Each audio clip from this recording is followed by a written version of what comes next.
Right, hello lads and lasses, and welcome back to Boys Down Under, where today the video is going to be just kind of all over the place. There's going to be like no really chronological order to it. And because, the news front for Celtic's been so slow recently, I've kind of just got a lot of small stories to talk about rather than just, one whole big story that I can lengthen out to make a whole video out of. So, before we get into the video though, please remember to like the video, subscribe to the channel, and if you would want to support the channel even further, you can become a member. We have 2 tiers on offer, and they both support the channel immensely. But without further ado, let's get into it. So the first thing we're going to do, and the first thing we're going to talk about, is the elephant in the room of Scottish football. Steven Gerrard to Aston Villa. He knocked back the Newcastle job. He said he was settled in Glasgow, but look how the tables have turned. And Aston Villa came calling. It looks like Gerrard will be returning to the Premier League. And honestly, I'm getting major Brendan Rodgers flashbacks.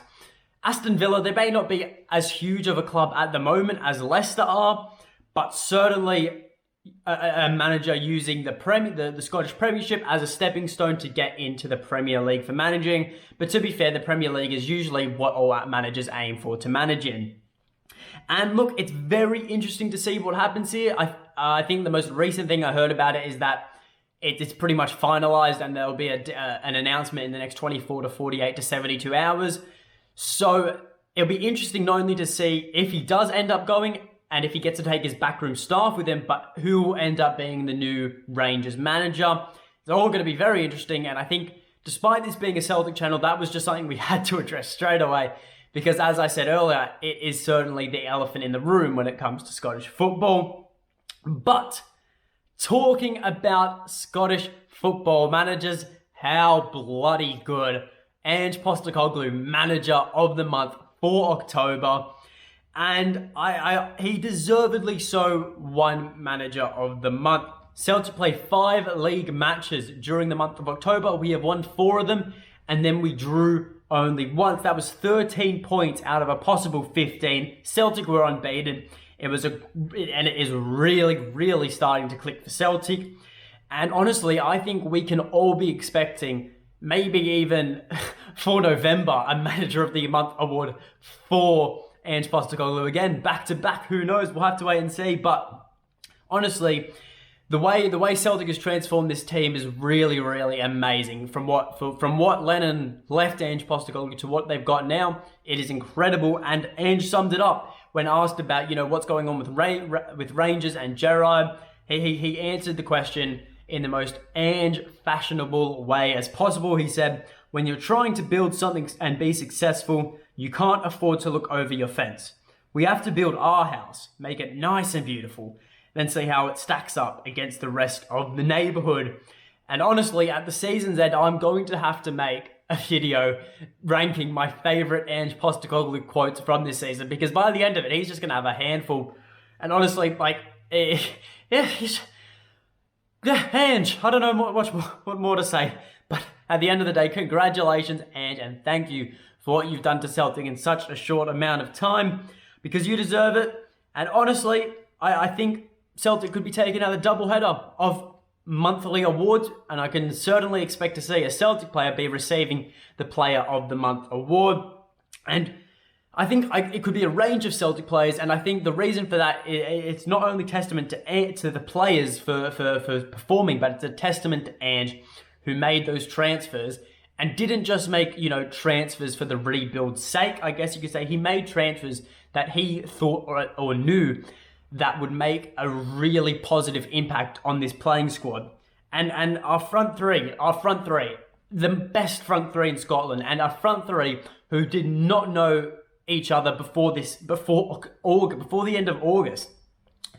Every week, these 3 are getting better and better, and this week specifically, Jota earned himself a Silver Stars Team of the Week card in FIFA Ultimate Team. I'm going to be doing it, and it's an alright card, I guess. Actually, no, screw that. It's an amazing card, so congratulations, team, for that. But away from FIFA, Kyogo, Jota, Abada, Cameron Carter-Vickers, Carl Starfelt, Joe Hart, Josip Juranovic, 7 players 7 players who are consistent starters in our first 11. Obviously, Starfelt's injured, but those 7 players were not at the club before the August transfer window, the off-season transfer window. So what Ange has been able to accomplish with these new players coming into the team is absolutely incredible. And honestly, like I said earlier, it's amazing to see what he's done in such a short amount of time after being left the hole that Lennon put us in, I guess you could say. And I'm really excited for the post-international break because honestly, Celtic are getting better and better each game, and we have a host of players to return. You've got Tom Rogic set to return. You've got Christopher Julien set to return. You've got Carl Starfelt set to return. And those are the 3 main players who are set to return for Celtic after the international break. And I can't wait to see them back in the squad. I can't just wait to see Rogic tearing up Scottish defences. I can't wait to see Julien and his 6'5" dominant on the pitch.